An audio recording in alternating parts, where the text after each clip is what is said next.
नमस्कार दोस्तों, स्वागत है आप सभी का आज की एक और नई वीडियो में। आज यहाँ पर हम कक्षा 8 विषय गणित का पेपर देखेंगे। इस वीडियो में हम आपको गणित विषय पेपर के सभी प्रश्न बताएंगे और साथ में इन प्रश्नों के हल को भी हम बताएंगे।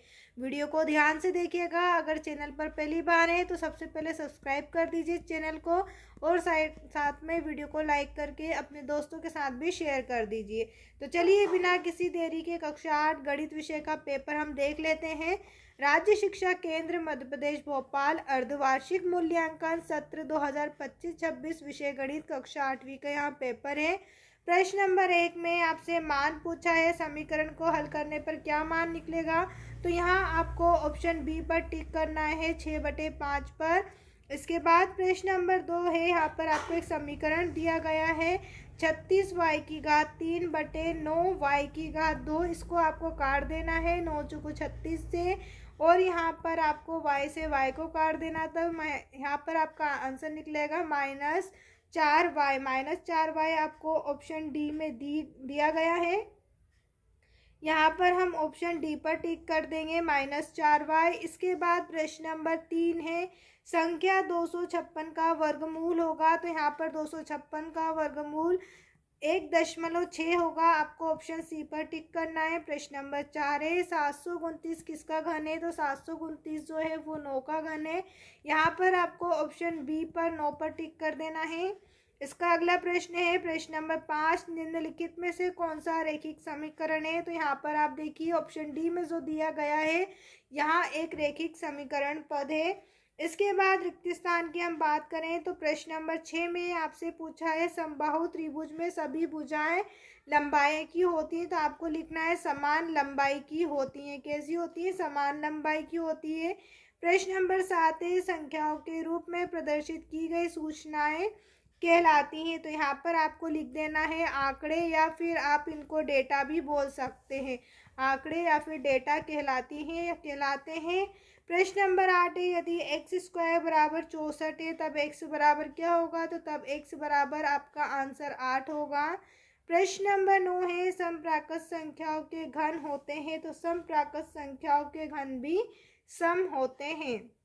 इसके बाद प्रश्न नंबर 10 है, ऐसी समीका जो चर के सभी मानों के लिए सत्य होती है कहलाती है। तो उसे हम सर्वसमीका कहते हैं। यहाँ पर आपको लिख देना है सर्वसमीका कहलाती है। इसके बाद अगला प्रश्न बच्चों यहाँ पर आपसे पूछे गए हैं लघु उत्तरी प्रश्न है, अति लघु उत्तरी प्रश्न जो आपसे 2 नंबर में पूछे जाएंगे। प्रश्न नंबर 11 में आपसे समीकरण पूछा है। समीकरण को आपको इस तरीके से हल कर लेना है। इसके बाद प्रश्न नंबर 12 है, जहां आपको फिर से समीकरण दिया हुआ है जिसका मान आपको निकालना है।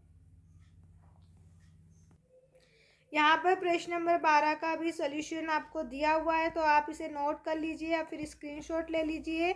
अब इसके बाद प्रश्न नंबर 13 है, किसी समबाहुभुज के बाह्य कोण व संलग्न अंतः कोण का अनुपात 1:5 है। तो इस बहुभुज में कितनी भुजाएं होंगी। तो इस बहुभुज में आप देख लीजिए 12 भुजाएं होंगी। इस तरीके से आपको क्वेश्चन को हल कर लेना है। इसके बाद प्रश्न नंबर 14 है। प्रश्न नंबर 14 करने से पहले अगर अभी तक आपने हमारे चैनल को सब्सक्राइब नहीं किया है तो पहले चैनल को सब्सक्राइब कर दीजिए, जिससे आने वाली सभी इंपॉर्टेंट वीडियो सबसे पहले आप ही को मिलेगी। और साथ में इस वीडियो को लाइक करके अपने सभी दोस्तों के साथ भी शेयर कर दीजिए। इसके बाद आप देखिए यहाँ पर प्रश्न नंबर 14 में आपसे पूछा है, संकेतों का प्रयोग करते हुए आंकड़ों का चित्रीय निरूपण कहलाता है। तो चित्रीय निरूपण क्या कहलाता है? चित्रालेख कहलाता है। आपको सिर्फ चित्रालेख लिख देना है इसमें। अगला प्रश्न है प्रश्न नंबर 15, 243 में कौन सी सबसे छोटी संख्या से गुणा करें कि प्राप्त संख्या पूर्ण घन बन जाए। तो यहाँ पर हम घनमूल निकालेंगे। तो यहाँ पर आप देखिए 243 के अभाज्य गुणनखंड में 3 का जोड़ा नहीं बनता है, अतः 3 से गुणा करने पर संख्या पूर्ण घन बन जाएगी।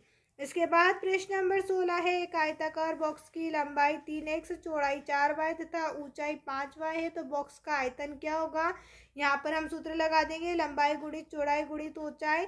लंबाई हमें दी हुई है, चौड़ाई भी आपको दी हुई है, ऊंचाई भी दी हुई है, तीनों का मान रखेंगे। आंसर आपका होगा 60 xyz घन इकाई। इसके बाद अगला प्रश्न यहाँ पर आपसे लघुत्तरी प्रश्न पूछे जाएंगे 3 नंबर में।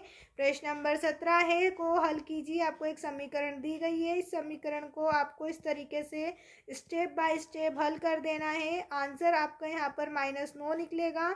इसके बाद प्रश्न नंबर 18 है एक समबहुभुज की भुजाओं की संख्या ज्ञात कीजिए जिनके प्रत्येक भाग कोण की माप 40 डिग्री है। तो यहाँ पर समबहुभुज की भुजाओं की संख्या कितनी होगी? 9 होगी। अगला प्रश्न है प्रश्न नंबर 19 43 के वर्ग में इकाई अंक ज्ञात कीजिए। 43 के वर्ग में आपको इकाई अंक निकालना है। तो 43 में हम 3 का वर्ग निकालेंगे, 3 का वर्ग 9 निकलेगा। यहाँ पर आपका आंसर 9 रहेगा। इसके बाद प्रश्न नंबर 20 है किसी समकोण त्रिभुज एबीसी में कोण 90 डिग्री है। भुजा AB बराबर 6 सेंटीमीटर, भुजा BC बराबर 8 सेंटीमीटर। तो भुजा AC की लंबाई ज्ञात कीजिए। यहाँ पर आपको पाइथागोरस प्रमेय लगा देना है। कर्ण का वर्ग बराबर आधार का वर्ग प्लस लंब का वर्ग। AC का मान आपका 10 सेंटीमीटर होगा। इसके बाद प्रश्न नंबर 21 है वहाँ सबसे छोटी संख्या ज्ञात कीजिए जिससे 576 को भाग देने पर भागफल एक पूर्ण घन बन जाए। प्राप्त पूर्ण घन संख्या भी लिखिए। तो यहाँ पर हम घनमूल निकालेंगे। 576 के अभाज्य गुणनखंड के जोड़े बनाने पर 2 3 शेष बचते हैं, अतः 3 से भाग देने पर यह संख्या पूर्ण घन बन जाएगी। इसके बाद प्रश्न नंबर 22 है यदि किसी संख्या का 15% 45 हो तो वह संख्या ज्ञात कीजिए। पहले हम वह संख्या को x मान लेंगे और x का हम 15% निकाल लेंगे। आंसर आपको x की वैल्यू 300 मिलेगी, तो वह संख्या आपकी 300 रहेगी।